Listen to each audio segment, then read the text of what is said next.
Hey, welcome to the Man Cave. It's been a while. Today we're going to talk about our feelings about the new Spider-Man movie, and I want to warn you right up front. This might be a little spoilery. Yeah, It's probably. going to be Well, a spoilery. it'll have spoilers. We're not going to go through every frame in the movie. We're not going to give away everything, but we're not going to edit what we say or worry about any of that stuff. Or tiptoe around any of the major reveals or spoilers throughout the film. So, first question: was it a good movie? I think so. It was a resounding yes. I also agree. Critical success, very good movie.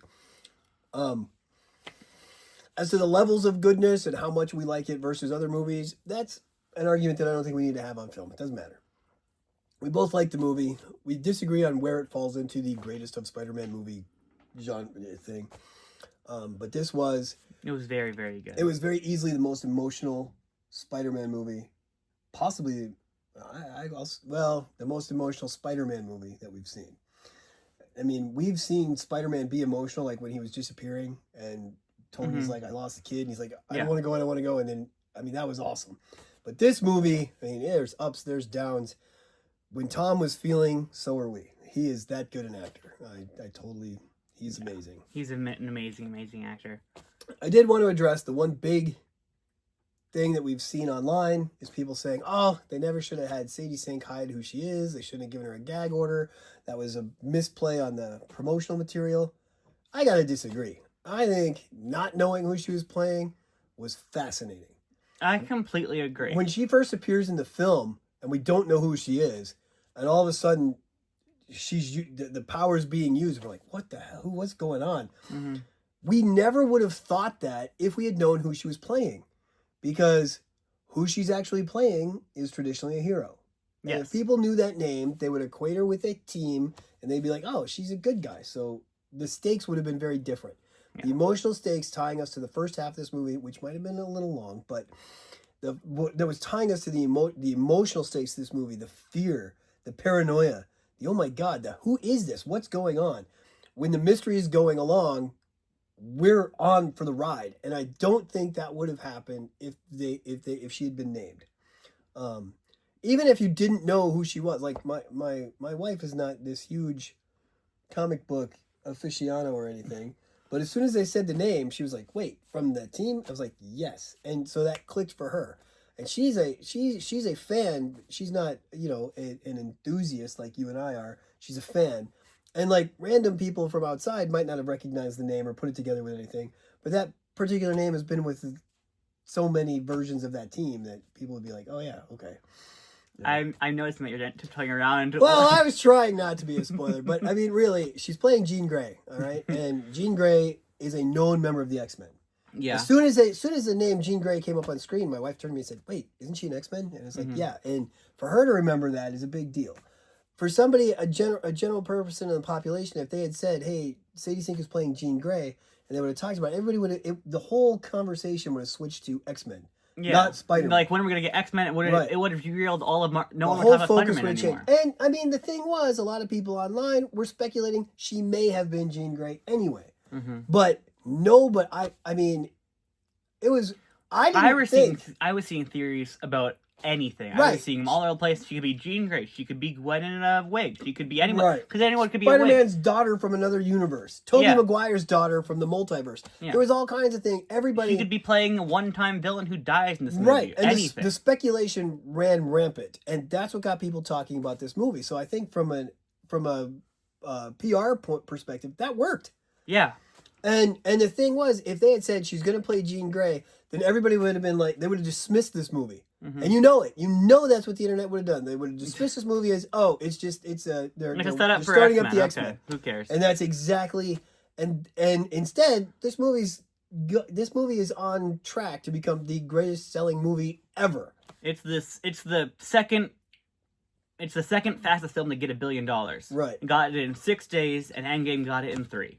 And I think if people would have been like, oh, it's just Jean Grey, I think that would have taken some of that away. I really do.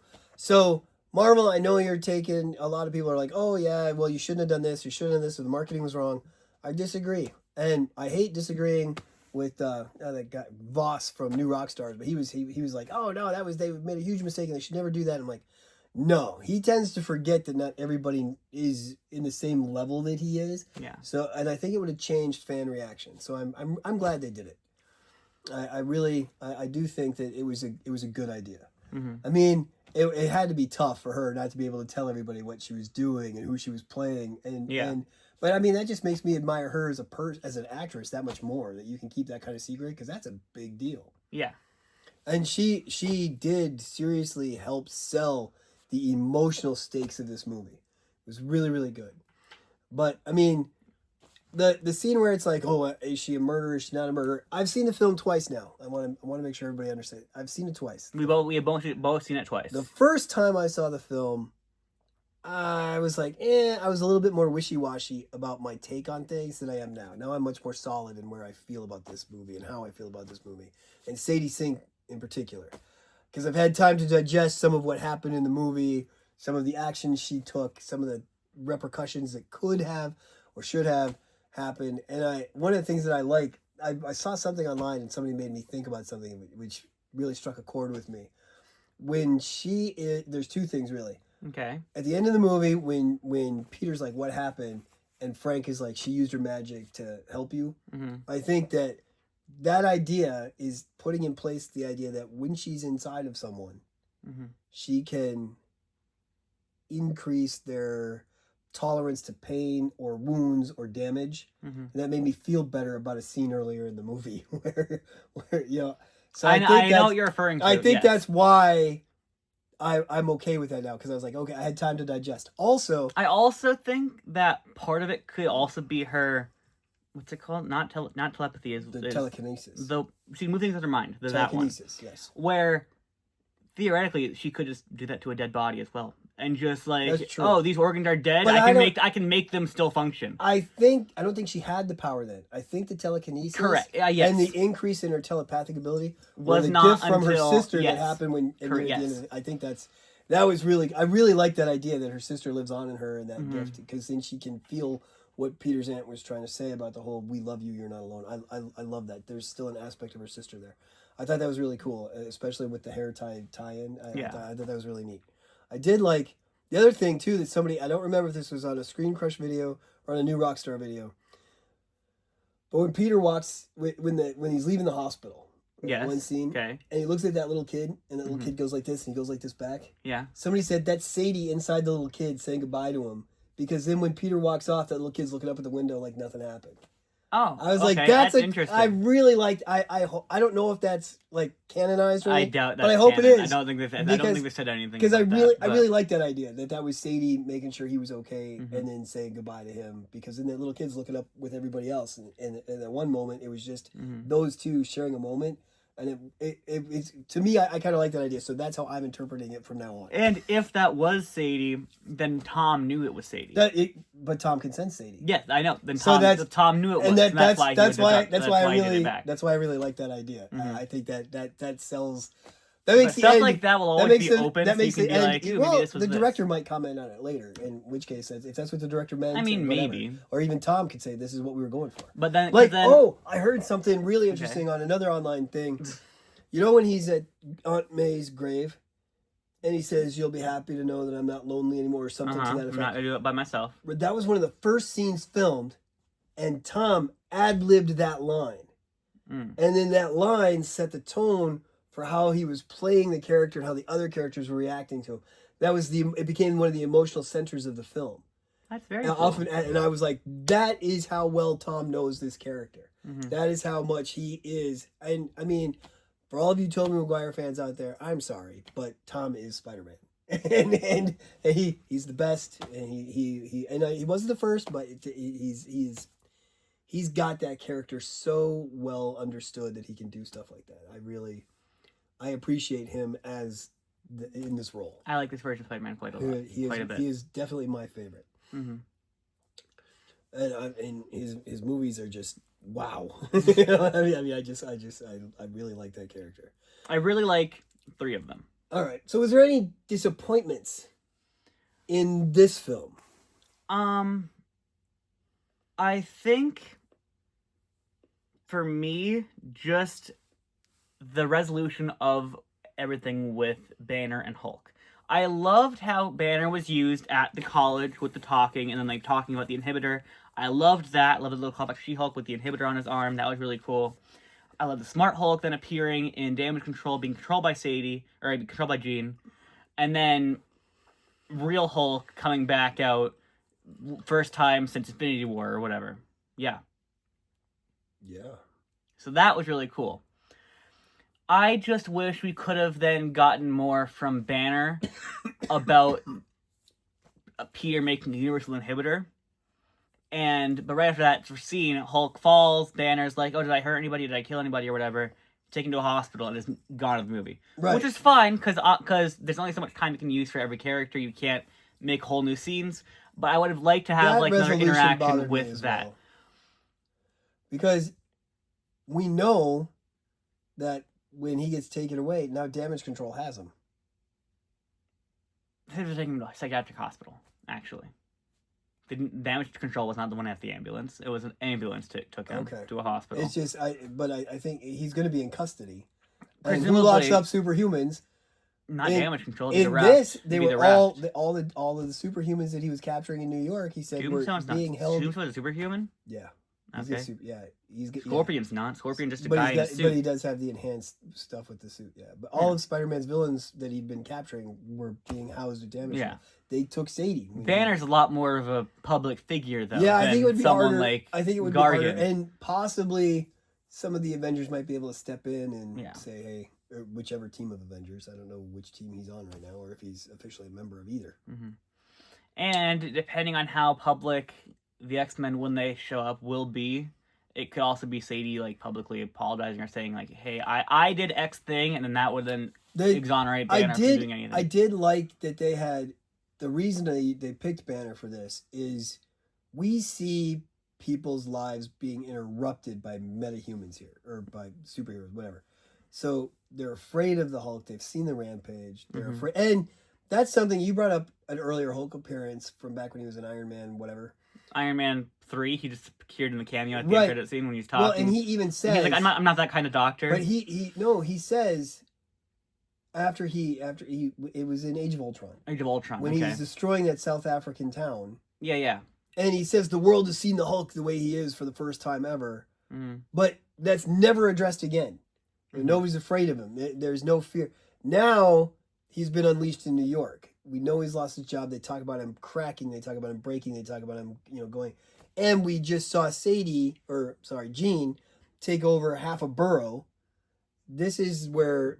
I like that they're world building here, because when the mutant saga happens, I'm sure there's going to be people are going to be afraid of these mutations, and they've been living in a world with superheroes for so long now that nobody's scared. It's like, why would it be scary? But it's because so I think that this kind of thing is this kind of thing is laying those seeds, and I like that idea. And that makes me the world building done with the Hulk was really good. It's just I also agree I didn't like. How he got left hanging as a dangling. That makes me really hope that there can be some kind of agreement with Universal for the future to get another Hulk movie, which I don't know if it'll happen. Probably won't happen, but it'll be very. It feels very much like how they were talking with Peter and his arachnid DNA causing more problems, and like him mutating but not being. He's not a mutant. He's not a mutant. He wasn't born with them. Right. But like Peter's mutation, and then Banner's mutation, and then all of the mutants and their stuff. It feels like they're all like... Peter is also relevant to the X-Men stuff. Is she the third mutant in their universe now? I believe the second. We had Ms. Marvel. Yes. Said she's a mutant. I agree with that. And Namor. They said he was a mutant. Namor's a mutant? Yeah. Then, T'Challa, yes. He said he was born a mutant because he had the wings, he had the gills. Because okay, then yes. The flowery stuff, and yeah. Then yes, the mutants we have would be Miss Marvel, Namor, and now Jean Grey. And that's it. Oh, well, and her sister would have been number 4. Sarah Grey. Well, she would have been born first. Technically, she would have been now passed on. Yeah. And then we have people who are mutated but not mutants because they weren't born with it. Would have been Monica Rambeau. I think they've called them enhanced now. Enhanced humans. I think that's what Damage Control used when he was standing there in the scale. Maybe. Yeah, like enhanced individual or something. Yeah. Right. Spider-Man, Hulk, and Maria Rambeau. Or Monica Rambeau, sorry. Right. Well, and Carol Danvers too. Is she? Yeah, okay. And then we have... Well, obviously everybody with different DNA, because Monica's DNA was changed. Carol's wasn't. It was by the stone. It was just powered up. Like Wanda. But Pietro. Wanda's magic, but Pietro's DNA didn't change. He just got power. Like, Steve's doesn't have different DNA. Steve just has enhanced He's stuff. got a serum that enhanced. So I wouldn't consider him as a mutated person. Okay. He's an enhanced person. Okay. That's in my brain, that's different. So, a couple of things that surprised me about this movie. Okay. Peter David was in the movie only to narrate the spider documentary that Peter Parker is watching. And I was like, dude, when you have that guy's voice and you've got such a presence, to only use it for that was hilarious. I thought For who? Peter David. Peter David? Who's Peter David? The deep, dark voice. Isn't that Keith David? Oh, I think you're right. Keith David? Keith David. Okay. So, yeah, to have him be the narrator of the documentary that he's watching on spiders about that is kind of funny. Thing, I was like, that's hilarious, because he narrated the trailers, and people were like, oh, he's gonna have this big can. So I thought that was kind of funny. I'm still on the fence a little bit about Frank Castle.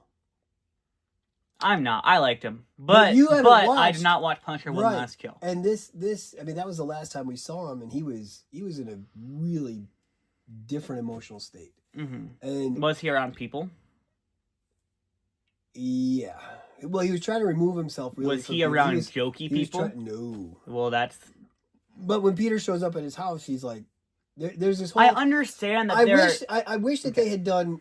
Sorry, you can. Even if they did like an internet short, okay, or a comic book tie-in to tell us what it was that tied these two together. Because they talk about it a little bit. They talk about the Staten Island. And here's the thing: in every other scene in the whole movie, whenever they talk about the past, it's like, oh, here's a flashback. Mm-hmm. But not that one. That would be cool if there was like, or like if in the physical release, it was like a little mini comic, just like what happened on Staten Island. Right, yeah. Or they did like another Marvel one shot. It's like what really happened on Staten Island. They talk about it when they're talking over themselves, and Peter's doing the little thing on the bottom. Oh, I kicked the guy back in the car, and he's because that crime lord had a gun pointed at Frank. Right, and Spider-Man whipped it out of his hip. Right, but that kind of thing, because they establish that there's a relationship there, and we see that relationship build, and we see the trust that they have, but it doesn't seem earned. And that was the one thing that I was like, they could have. So but also, that movie was long, and it honestly I felt every minute, I think. And see, I didn't. I felt like it was like an hour and a half, maybe. All right. See, I was like, because the pacing was a little bit slow in the beginning. And then once it got going, I didn't think it was slowly paced at all. Like, see, that's where we're very different. The goofy stuff about, and I understood why it was needed. Like when he's falling out of the cocoon and he's falling down the thing and he falls in the alley. I'm like, that took a little longer than I felt it needed.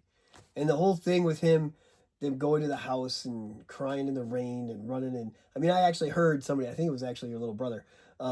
When he starts websling, he's like, "You're not in your costume. People are gonna see you." And I was like, okay. After the housewarming party, when he gets all freaked out because there's no memory there. Yeah. Okay. All right. We're gonna address a big spoiler moment of the film right now, I think. Okay. Sure. Okay. Do you think that MJ remembers? Yes, we have had a conversation. I think that she remembers, but I don't think it's at the same time that you think it is. Okay. I think MJ remembers. I understand that some people think that Ned only remembers because the magic that he has innately, the arm thing, bros before hoes, whatever. They had a relationship a lot longer than MJ did with him. But I think MJ remembers. And I think, I'll tell you can tell me yours, I'll tell you mine first. Mm-hmm. I think MJ remembered in Frank's place when she read the letter. She remembered because he comes back and she's already read the letter. She's been processing this. I think she remembered, and she had all this time to figure out what she was going to say. And what she said was, "I don't know you. I don't love you. The person that you wrote this letter to doesn't exist anymore, whatever." Blah, blah, blah. They Gomorrah in it. But I think she's lying. I think she's saying that because she listened to what Peter said when she said, "Why would you do this to me?" Because it's a huge betrayal, to take away your memories and all this, to rewrite your own history, to not give you a choice. And I think at that moment she decided, okay, I remember this, but I'm still angry. but I understand why he did it. I'm going to forgive him. But instead of telling him that I remember what's going on, I'm going to let him live with the decision he made. And the decision he made was we weren't going to be together. He did this to protect me. I'm going to respect that, even though I'm angry about it. And I'm going to just be like, okay, I don't remember. I think that's where it happened. Okay. Because at the end of the movie, they show her sitting up on top of the school playing with the Black Dahlia necklace, and she doesn't remember who he is. What is that? She also, and I didn't notice this right away during the movie, but this was pointed out online. When she draws them as best friends, she draws him in his old costume. Okay. Not his new one. Not the costume he's sitting there with. His old costume. And yes. The homecoming suit? Or the Civil War suit, I guess, technically. Yeah, and really, she knew him back then as Spider-Man, and they're saying that she remembered that because Ned had even talked about you saved us when we were in high school and a couple of times, and she was like, are you a classmate? And that it's weird though, because some of those questions that Jean had her ask when she was on that roof, I wonder if they actually came from MJ's mind, and that's where Jean got the idea. You know what I mean? Because Jean read the letter too, so I don't know. I don't know, but to me, that's where I feel it happened.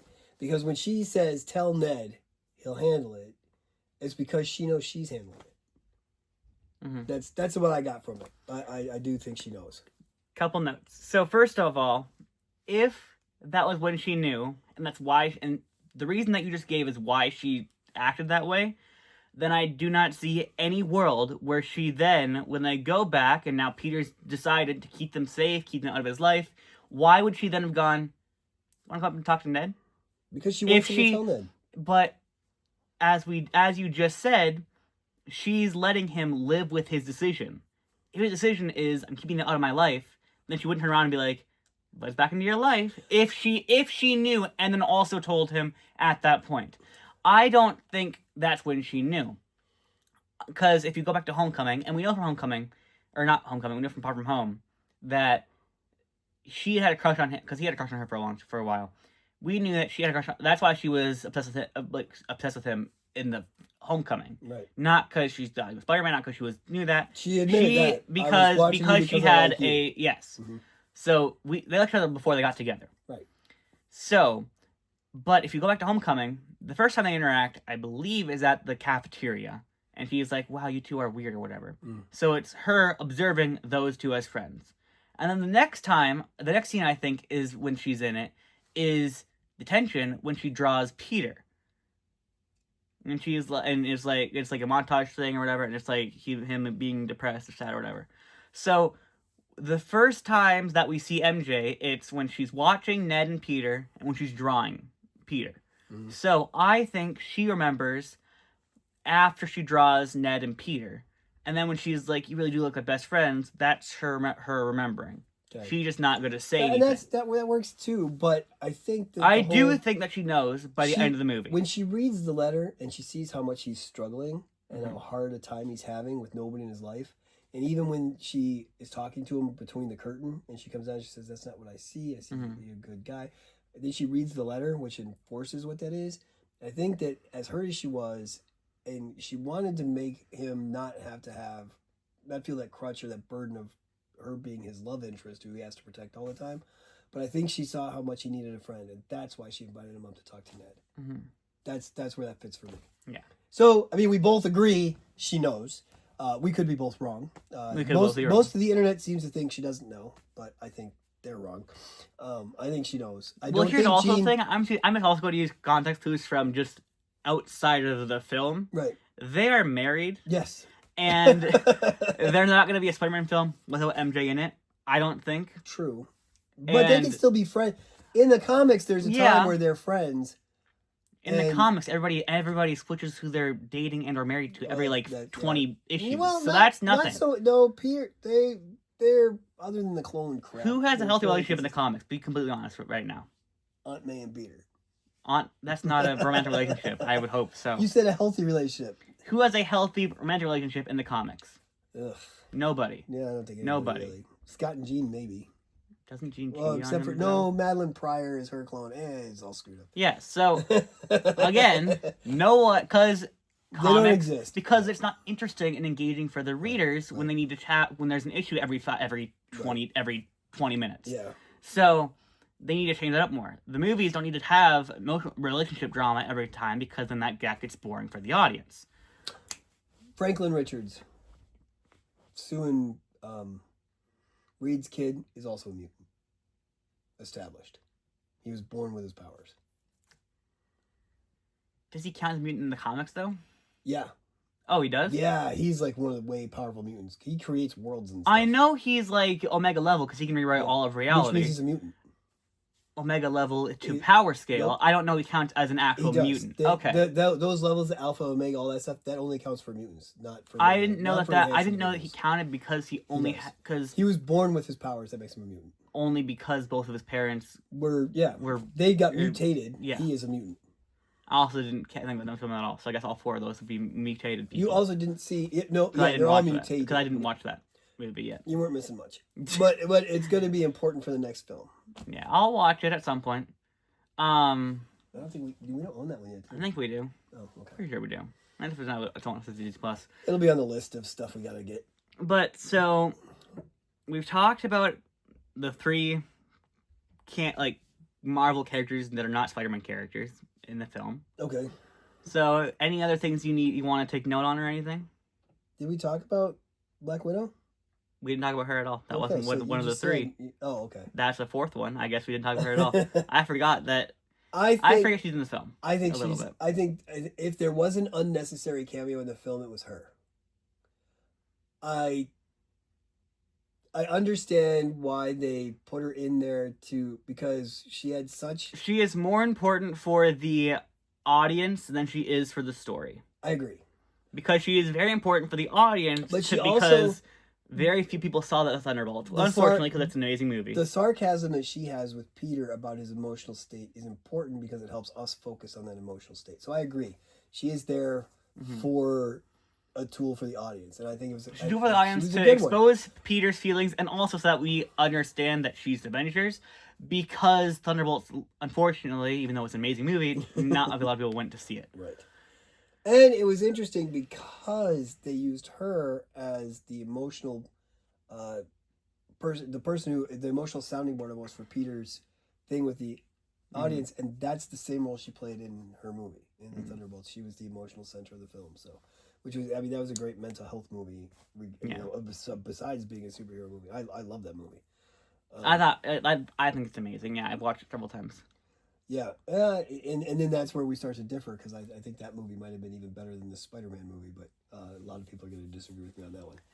Oh, we'll see. Okay. And financial success-wise, and so if that's where you're going, so see, I'm almost a polar opposite, opposite end of the spectrum, where I think this is so good that people are going to disagree with me, where I think it is. Where I think it is so good for me personally that I need to rewatch these two to get my final thing. I think Brand New Day is top 3 MCU film. So for me, the only two that might be above it for me, and we're gonna have to rewatch them, are Captain America Winter Soldier and Captain America Civil War. Okay. Which are both amazing films. Yep. Civil War might go lower because I don't like it as much as a lot of people do. It's your least favorite. It's not my least favorite, but I absolutely hate war movies, and it's more war than it's superhero, which is then ironic because I love Wonder Woman. But that's because Wonder Woman's a superhero. Wonder Woman feels more superhero-y because she does more superhero level things where she walks through no man's land, where Captain America just does enhanced soldier stuff, not superhero stuff. That makes sense. Which is fine because that's what the movie's about. But I don't find that enjoyable for me. Yeah. I'd rather watch. It's not the worst one. I'd rather watch it than Thor 4. Okay. Or Thor 2. Okay. Or Thor 1. Okay. It's not the worst one. It's not very high though. But no, I really, really, really love the Spider-Man movie a lot. I think it's very, very good. And so, unless do you have any more notes on Spider-Man? No, I think so we've said what we wanted to say. I'm good to talk about more. This is I think this is a critical success for both of us. Mm-hmm. I recommend this movie wholeheartedly.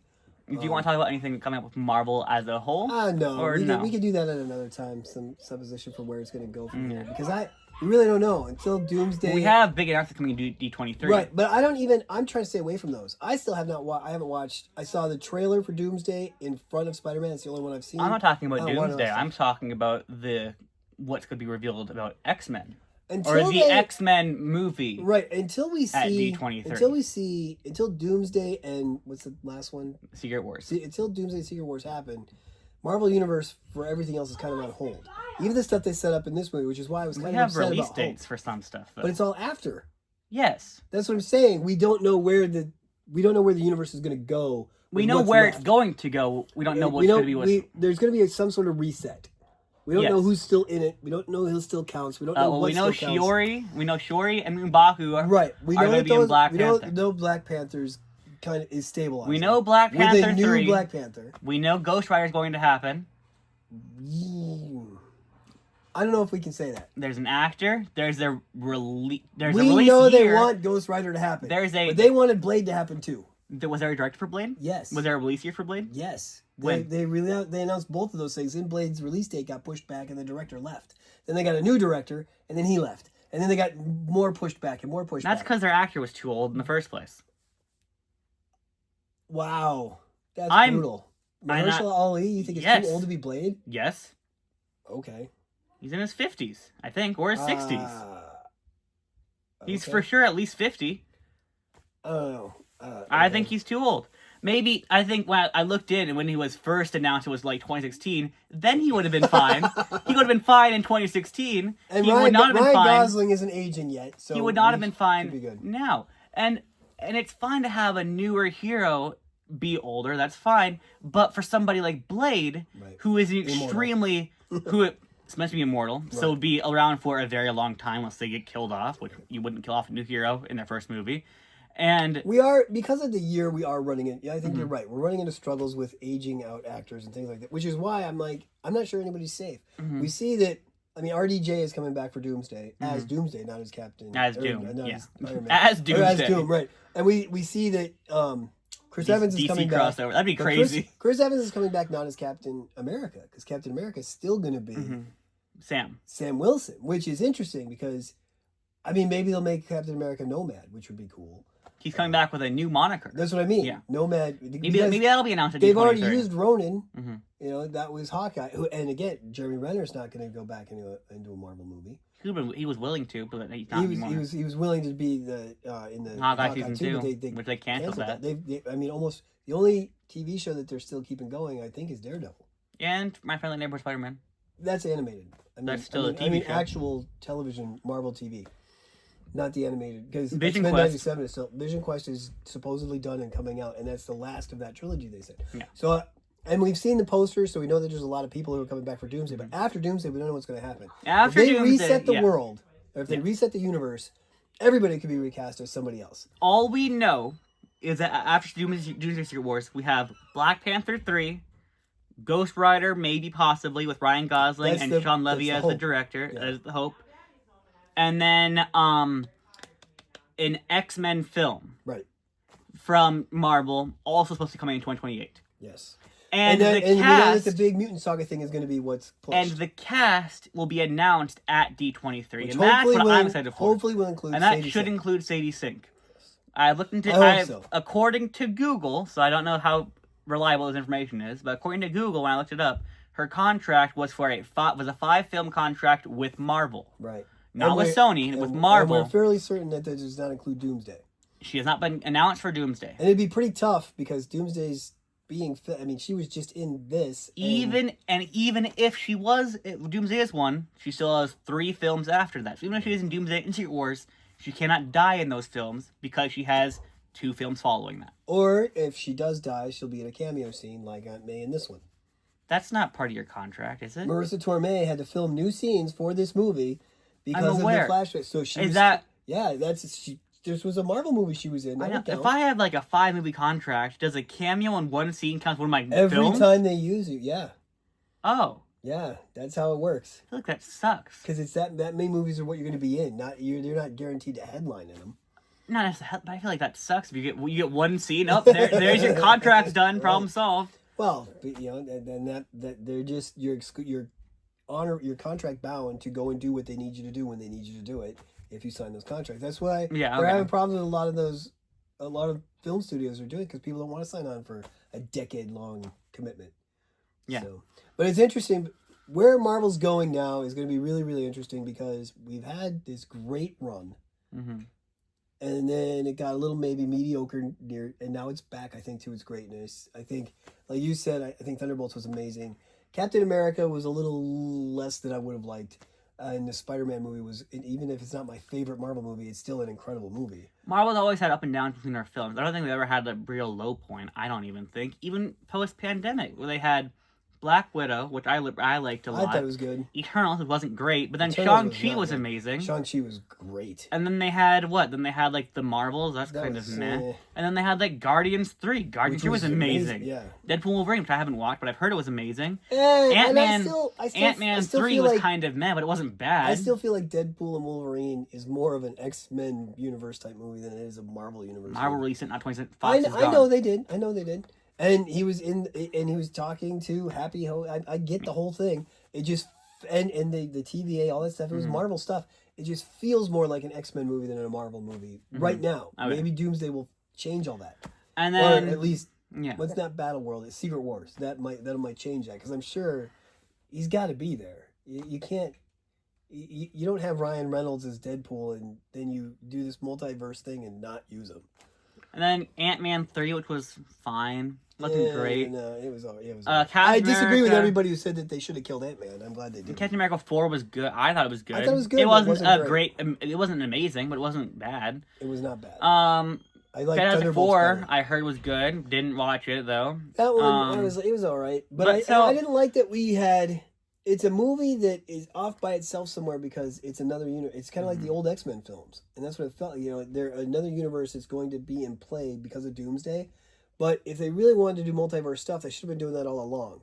Where here's one universe you got to take care of. Here's another one because Fantastic Four just as a standalone film off on its own, it missed that mark. Well, that was the pivot. I know. That's the problem. But it pivoted to nowhere, and now it's just going to get resolved in Doomsday or in Secret Wars, probably. That was the solution to the pivot.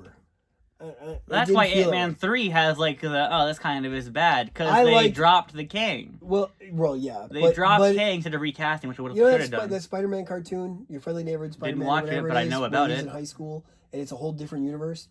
That's the thing they could have explored that kind of stuff. Like they could have linked to the Fantastic Four universe to that Spider-Man. I mean, that would have been. They were trying out What If until What If became the Captain Carter show, and then it was bad. I liked it.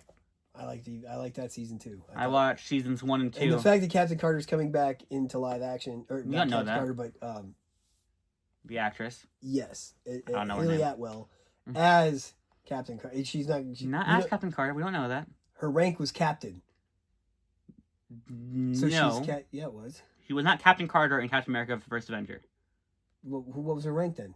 She's not. She was in the military. She had to go up a rank to get captain. I don't know. I don't know how military ranks are. Anyway, but in the What If episode, when it is just her, that one's good. When it is just her being the captain, she is in the meeting. He's like, "Oh, you don't rank here." She's like, "Well, you better promote me. I think I should be captain." Okay. So she's not captain. Whatever. I don't know. I don't know what military right ranks below are. Captain Carter. Anyway, whatever the fact rank, that she's coming back doesn't bother me at all. I think. I don't have a problem with her coming back, with the actor coming back. Just What If is supposed to be about all different universes that are not supposed to all connect. And if one is bad, one is bad. We had Kiori was made for that show. And that's fine. And they haven't like, done that's kind of cool, making a new... Like, that's what If is supposed to be. Right. And then, even if we want to make, end of season, big culmination with, like, the Guardians of the Multiverse, that even is fine for me. Like, What If season 1 was great, because it had... And then the zombie episode was really good. And it spawned that's Marvel also zombies, and that's What If season 1. I think that's coming out with another season too. Yeah, I haven't watched first season. It's good, but it's like all I'm saying then is, when she's like, "Oh, we have another Strange episode," and then Strange is the bad guy, and then we have to back. The Fantastic Four should have felt like that, and it didn't. Okay, pull us even farther back. Spider-Man was a good movie. I agree. But I think that's about it, really. Yeah. We don't, because everything up in the air for what's coming next, it's all speculation because we don't really know. D23 will help us focus a little bit because I think we're going to see a lot of young people Mm-hmm. being given these roles of these characters. I still don't know how they're going to fix the Magneto problem. We talked about this, a little bit. You want to talk about that or no? I mean, everybody knows what the Magneto problem is. His origin is very tied to being a Jewish survivor of the Holocaust. Mm-hmm. And the Holocaust was in the 1940s. Yes. How is somebody that old going to be taken seriously now? Most people from the 1940s now Are that not it's alive. 2028 are no longer alive. And in the Marvel Universe, that's a question. What year did this Spider-Man movie take place in? Oh, boy. Okay, so... Because the blip happened, and then in 5 years 2019... happened. I know. Okay, 2018. Then, 5 years later... We're 9 years past the blip. We're 9 years after the blip? Yeah, the blip happened, and that was 5 years. And then they said this there was 4 years in college, and their senior year we saw. They came back from the So blip. we're 9 years from 2018. Okay. So we're 9 years. So we're 2027-ish? So we're 9 years. almost now. So are we 9 years before blip or 9 years after I think the we're blip? 9 years after the blip. After the blip? Yes. So the blip of 5 years, Yes. and then 9 more? No. Sorry. The blip happened. 5 years happened before they unblipped, and then 4 years have now happened since they unblipped, I think. Maybe 5. So we're either in 2027, 2028. Okay, wait. Saying in Marvel Is Far From Home, what year of high school are they going into? Is that their senior trip before they go into senior year? Or is that their after? Well, it depends. See, wait, no. if the two That's movies were after- connected right away, then That's you're... after their senior year. That's their senior end of year. No, it can't He was be. applying for college in No Way Home. Which is right after Far From Home. Right. So in No that Way means Home, Far From Home that's their senior year. is their senior trip Okay. after senior year. Right. So they don't go back to school in No Way Home. They're not in school. They haven't graduated yet. They're sitting on top of the school. They're talking about graduation. They graduate in No Way Home. They do graduate No Way Home. And they go to... So, see, even if So that's the happened, it could trip. have been the That's same the year. trip before senior year, Okay. which means senior year happens. And then they're Then applying for 4 years of school. college happen. Right. Now they're back. So this is like the 6th year from after the blip. Okay. So 11 So from 11. 2018. So it's 2028, So 2029. 2029 Okay. So, So 2029 to 1942, is a long time. that's, yeah. So We're talking 80-something years. yeah, so here's how you solve this. And I have 2 ways, and they both are not good. So the first way is you say it's time, or actually I have 3 ways. You pull Yeah, the Magneto first out of one time. is time travel, which no one likes time travel, and it always sucks. So, and also we know X-Men has bad history of time travel with their old movies. So let's Yes. ignore time travel and say that's a bad idea. Okay. So, other option. You have an actor who's not in their late 80s and just say that he ages slower because Of the magnetism. All right. Magnetism. Well, and I was That doesn't thinking make a lot of sense, but you can say that it's happens. a comic book universe, so it's okay. Yes. Problem with that Mhm. is Charles Xavier and Magneto are... Then you do the same thing with Charles and say that because their telekinetic telepathicness He's slowing his makes own them aging process? yes, That's silly. through magic. And if you say that's also a dumb idea, then you make it not the Holocaust. Maybe we just... Well, maybe That's the biggest problem. maybe we make Mhm. Magneto... Can I finish my point before I get you? I thought you were before I get done. interrupted on the internet. You Well, already I said 2 said things. this, and I said 3 things. I said 3 things. right. The third one is the one that's going to be controversial. Yeah. You just make it not the Holocaust. Oh, you did say that. I think. Yeah, and then you didn't let me explain because that I thought. think you need to stop talking. I need to explain myself before I get roasted about. We're gonna destroyed get by the internet. canceled. No, I need to explain myself first. So, and I understand that that's a very bad. That's a bad idea. It is 100%. But horrible. that is the problem with making a live action, like present day telling of Marvel Right. stuff. Which it they weren't doesn't worried about work. when they started because They didn't have the they X-Men. didn't have the X-Men. It was somebody else's problem. Exactly. So, and what you could do instead is you can still have. Obviously, you need to have some sort of Of genocide. yes, Where we're going. Yes. And there's been plenty, Exactly. unfortunately. unfortunately. But I think his is so tied to the Jewish Holocaust that the only way we could fix this is if they say he wasn't a victim of the Holocaust, but he grew up with yes, say maybe his parents were victims of the Holocaust Mhm. and it's generational trauma from that. That's the only thing that I think they could do to make. But we'll find out what their plan is maybe after D23 if they announce that they have a Magneto and a Charles, and we see the age that they're looking at. They cannot do an X-Men, I don't think, without Magneto. I don't think. I think you could do it without Magneto, but you could not do it without Charles. Oh yeah, of course. Charles Xavier's school. That's where the X comes from for X-Men. What X-Men films what X-Men villains are there that are not Magneto? Apocalypse. Well, you've got Apocalypse, you've got Strife, you've got... I don't know who that is. Yeah, there's Juggernaut. You have... Juggernaut's not a team X-Men villain by himself. It depends on how they do it. Juggernaut's part of the you've got whatever... the Brotherhood of Evil Mutants. Which is led by Magneto. Most of the time, yes. When is he not? No, I mean... When he's dead? There's a lot... And you have the Sentinels and you have Apocalypse, and that's all I can think of. And Apocalypse is a one-time villain that you use. The Sentinels... What, you think Apocalypse is more than one time? Apocalypse is world-changing when done correctly. They haven't. I'm saying you can't use Apocalypse over and over and over and over again. You can use Magneto over and over and over and over again. A lot of people think they're going to pivot toward a Mr. Sinister, because Mr. Sinister hasn't been used in a live action yet, and he is a genetic manipulation guy. He tries to take people's powers, some people even thought that there's been stories that have tied him to Apocalypse, because when Apocalypse changes people to make them into the Horsemen, that's using the type of technology that Sinister uses. Sinister's got this big who hasn't been used in X-Men 97? Sinister. Ooh, did they use Sinister? They use Sinister in the cartoons a little bit, but I mean the 97 now the reboot. It looks like they're going to try to use Kang again. They're using Kang and Apocalypse and time travel and all kinds of weird stuff. It's a good show, but I don't think that you can really translate what they're doing to that show into live action. I'm saying they won't have... Here's X-Men thing with Magneto, and here's X-Men thing with Magneto. They're not going to have the same villain be both. So I'm saying... They just killed Magneto. Who are they not... I'm saying, what villains are they not using in 97? You're watching it. Yeah, and so far they've used Apocalypse and they're using Apocalypse and Kang. Okay, you said. Kang and Apocalypse. And Kang is in Kang and Apocalypse. Then you cannot use Kang and Apocalypse in the new X-Men stuff. Problem solved. Okay, so no Apocalypse. You're saying no Magneto, so that leaves Sinister. And the Sentinels. Sinister's a pretty big one. The X-Men have so many villains. It could be cool if they go all the way back and they have them fight Krakoa or whatever it is. The island. Krakoa? Yeah, the island that took the original mutants, and then the mutants got sent in to save them, and that's how they become a team. It's really weird stuff.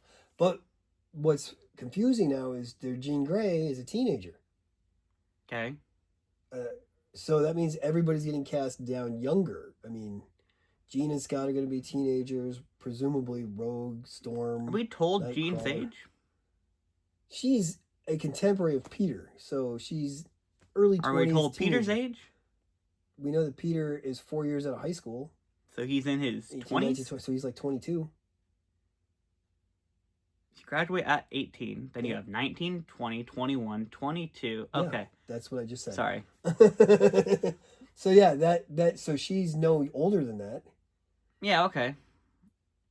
It's not teens. They're in their 20s. Right, they're, Riverdale type teenagers. Mm-hmm. Teenagers for the WB.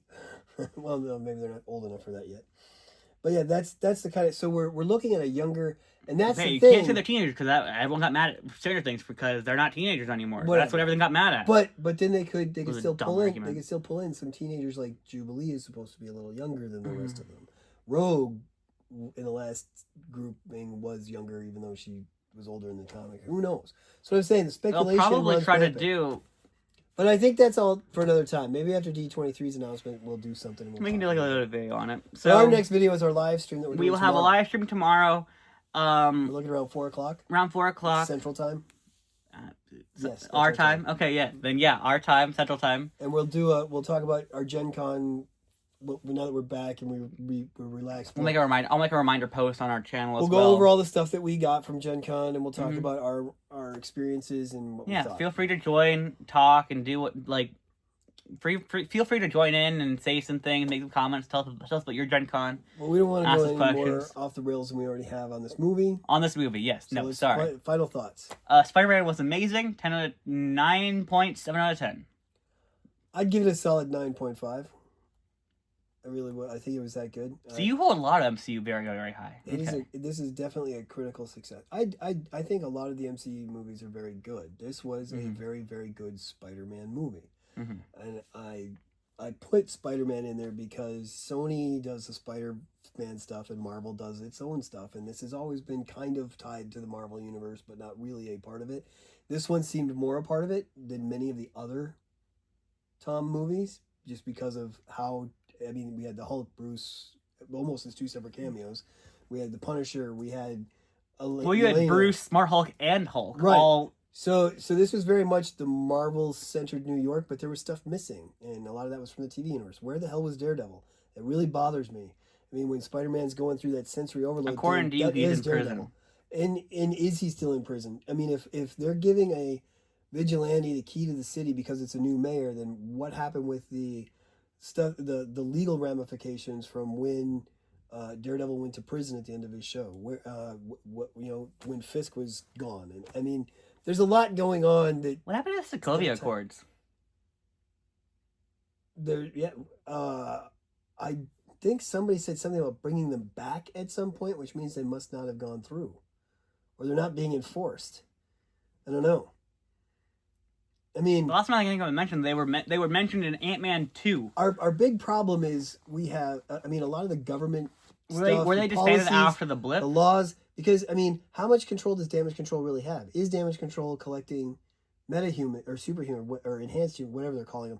Are they collecting the prisoners, or is it still going to the rack? Are they privatized, or are they government? It's a government agency. Are they? Yeah. They were introduced as a government agency, I thought. And laws are supporting them. They're getting tax. They took over all the Stark stuff. They do have a lot of stuff. And they took over. Remember No Way Home? They said that's why Happy got in all trouble with them because they were taking over Stark Industries. Well, and we've seen issues of them with like Kamala Khan when they were in her show. That is one thing. If we go back to this movie really quick, just to mention that, it was it was obvious going into it that they were going to be bad guys. Right. Just because. Well, and where was she in this movie? I mean, she's a New York superhero. What? No, she's not. Well, she's in New Jersey. Yeah, that's not New York. There's a difference. If something this big is happening, you think she'd be involved, or you think they would have at least mentioned her. Is she somewhere else? Like when they were talking about She's somewhere else after the Marvels? No, so she's back on Earth. Oh, I don't know. So I mean, like I said, it's tied to the Marvel universe, but that is one thing I'm a bit worried about with Doomsday. Is I feel like they're going to have a lot of characters that need to connect that feel very isolated. Well, and that's why I think this is a very good Spider-Man movie, but not necessarily a very good Marvel movie. I think it's a great Marvel movie because I think it wasn't. Hey, here's the connection movie. It was, hey, here's this character's thing. But they try so hard to make it. It felt like they were pushing Marvel, and they did it better than they have in some of the other ones. But there's so much missing. But even other Marvel projects have a lot missing. In the Daredevil show, they never even mentioned the Avengers, and they're freaking there. In New York.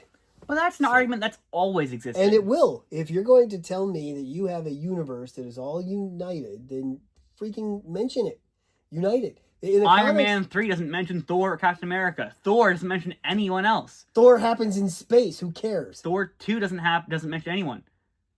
Thor 2 happens in London. Right. Yeah, that was kind of lame too. Captain America, when they destroy all the S.H.I.E.L.D., where's Tony's mention? Where's Thor's call? Where's any of this? Because it's not their movie, so they're not going to show up every single time. I understand that, but what that's a dumb criticism. I'm sorry you think I'm dumb, but when you're telling me you're dumb. When you have a united universe, I want to see that. I want to see the unification. You don't need to yell.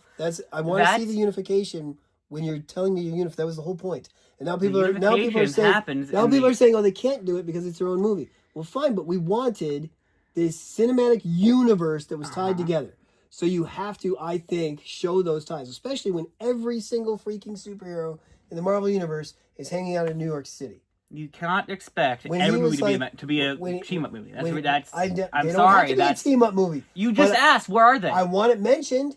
I'm not expecting, Doctor Strange didn't show up in this movie. That's fine. We don't even know where he is. Mm-hmm. But to when he's swinging by, to show the freaking portrait, his Sanctum Sanctorum when he goes by would have been nice.